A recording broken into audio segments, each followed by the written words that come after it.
ඊළඟට රුවන්වැලි මහන්සෑයේ තව අසද්දෘස බවක් තියෙනවා. ඒ තමයි රුවන්වැලි සෑයේ මැද මැණික් වලින් බෝධීන් වහන්සේ මේ නිර්මාණය කරලා ඒ බෝධීන් වහන්සේගේ වටේ රත්තරණින් කරපු බුදු පිළිම 16ක් තියෙනවා.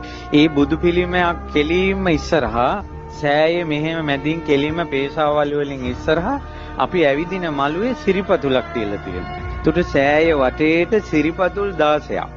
ඒ සිරිපතුල් 16 තියෙන්නේ ධාතු ගර්භේ නිර්මාණය කරනකොට ප්‍රතිමා 16ක් සෑය ඇතුලේ තියෙනවා.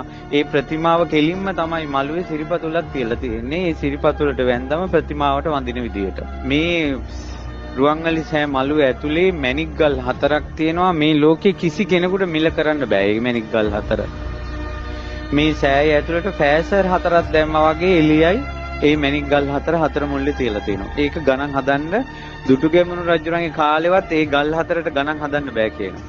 අදටත් ධාතු වංශේ තියෙනවා රුවන්වැලි සෑය ඇතුලේ තියෙන මේ මැණික් ගල් 4 වටිනාකම ඒ රජ කාලෙවත් ගණන් හදන්න බෑ කියලා. ඊළඟට දුටුගැමුණු රජුරෝ සක්දෙවිඳුගේ කරඬුවේ ධාතු ද්‍රෝණයක් ධාතුන් වහන්සේලා ඇතුලේ පැදකුණු කරලා අදිෂ්ඨානයක් කළා මේ උතුම් සෑරජානන් වහන්සේ බොහෝ දෙනාට සිත සල්සන බව සත්‍ය නම් අපි බොහෝ පින් රැස් කරගත්ත බව සත්‍ය නම් මගේ ශ්‍රද්ධාව සත්‍ය නම් මේ ධාතුන් වහන්සේලා කරඬුවේ තියෙන්නේ නැතුව ධාතුන් වහන්සේලා එළියට ඇවිල්ලා බුදුරජාණන් වහන්සේගේ රූපේ මැවෙන්න ඕන කියලා. අර ධාතුන් වහන්සේලා කරඬුවෙන් උඩට මතුවෙලා බුදුරජාණන් වහන්සේගේ රූපේ ධාතුන් වහන්සේලාගෙන් සැකිල්ල හැදිලා 이르දියෙන් මස් නහර කෙස් පවා පිහිටියා. තුන් ලෝකෙම බුදුරජාණන් වහන්සේගේ රූපේ විදිහටම මැවිලා තියෙනවා ඇතුලේ මේ රුවන්වැලි මහා සෑරජාණන් වහන්සේ තුල. ඇස්පිය හෙලන්නේ නැති මොහොත පමණයි තොල් කොට සංගල සොලවන්නේ නැති මොහොත පමණයි හුස්ම ගන්න නැති